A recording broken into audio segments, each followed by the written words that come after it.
A question from LibSynth, and that is this. What are some tips and tricks for recording audio in the rain?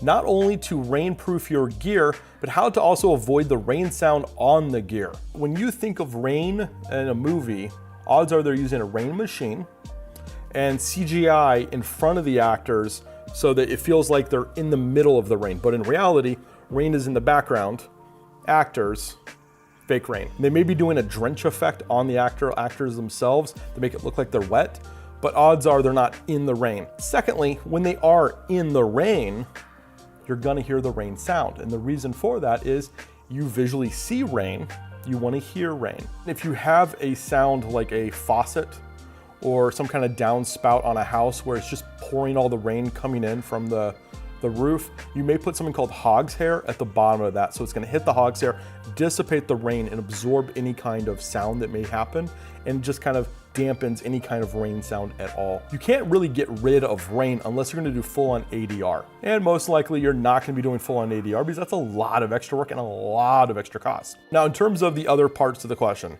the rain proofing of the gear, you're gonna look for a blimp kind of setup that is rainproof. They do exist. You're gonna put your microphone inside of a blimp and then you're gonna do like a rain cover over that.